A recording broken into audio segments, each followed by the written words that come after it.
momentum or learn something heading into the postseason? I think one, gain momentum. I think number two, continue to build continuity with this group and build consistency. With less to play for, at least to make the field, do you anticipate any different rotation minute strategies today? No, I mean, we're still trying to get our unit cohesive. We've had enough challenges in terms of getting groups together. I think that we've started to find a little bit of a rhythm in our substitution pattern and want to continue to fine tune that. After Sunday's win, how much were you guys able to just kind of almost exhale a little bit of, I know there's still stuff to play for, but just having gotten in the playoffs, were you guys able to exhale it all a little bit? Oh, yeah, I think I slept a little bit better Sunday night.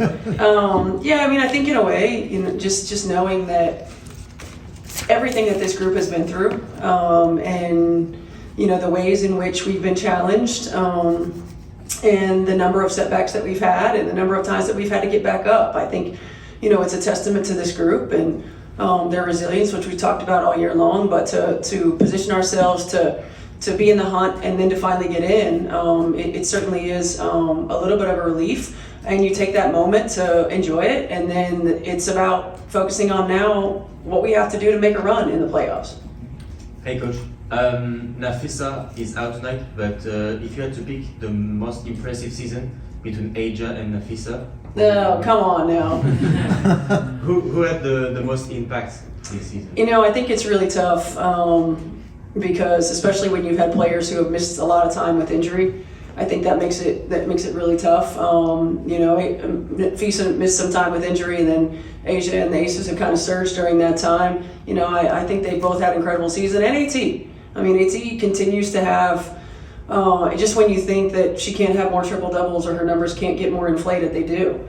And all three of them can also be in for Defensive Player of the Year, right? All three of them could be up for Defensive Player of the Year as well. But I also think, let's not forget Kelsey Mitchell, right? What Kelsey Mitchell has done with this group, and every time we've had a setback, her numbers have just continued to get better.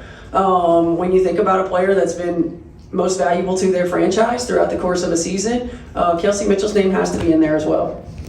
One of the things that stood out about this group has been the hard play of everyone when they are out there. Mm-hmm. Thinking back to the start of the season, how have you seen that develop and become part of that identity that you've talked about? Yeah, one of the things that I've been impressed with these guys since even the offseason, really the ones that I was able to work out with in the offseason, is how hard they work. There's a work ethic and there's a work style, and to approach everything in the same way, to be so energetic, enthusiastic, and dedicated every day. And I felt that way in training camp too. There weren't any days where I had to bring that out of them. So I think it's the nature of the women that we brought into this organization to continue to just bust their butts and play hard. And you learn. Some people have it innately, and some people learn how to have that grit and that toughness. And it's the cliche and the old saying of, it's not how many times you get knocked down, it's how many times you get back up. And these are things that you have to go through.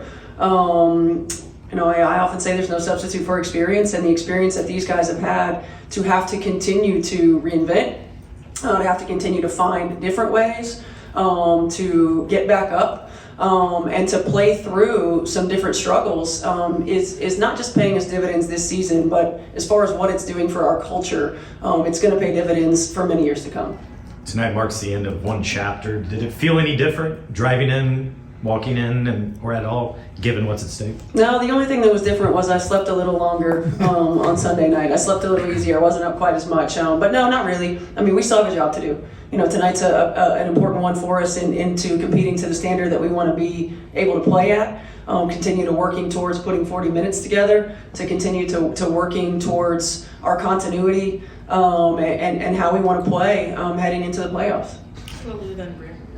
We talk about the continuity, and you've had all these players come in repeatedly. Was there a time anywhere along the way you were worried about whether they could all blend that easily, as well as it's worked? Yeah, I don't know about worried as much as our job as coaches is to problem solve, to figure out what it looks like, who can play with whom, and not just who can play with whom and that they complement one another, but that they can read one another, that they can make each other's lives easier, that they understand how to put one another in positions to be successful, that we can still have that same kind of connectedness on both ends of the floor, because just having great players isn't enough. They've got to be able to produce together. And so the challenge, and it's not always seamless, and it doesn't always happen instantaneously, is how we put the best combinations of players together, given the roster that we have, at this moment. And we've said that like 4 or 5 different times. What does it look like at this moment?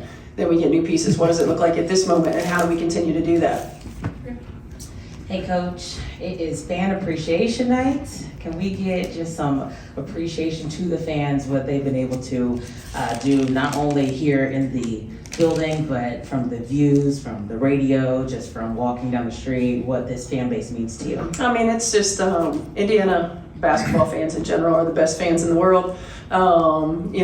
Fever fans, and the fans, especially they think about the ones who continue to turn out night in and night out. People often ask me, like, what's the difference in this time around versus last time around? It's like, well, you can't walk down the street. It's just a different level of fandom, and they've been incredible in terms of showing up. They've been incredible in terms of support. They've understood, what this group has gone through, and they've continued to help us navigate through it. And it's just it's a special place, and this is a special group of people that there's a lot of OGs that were here since day one. That I continue to get to see, and that makes it special for me. From the time that I was a player and in our inaugural season to now, that there is a group of people who have been along for the ups and downs of this franchise, and it's amazing. They deserve their shout outs too.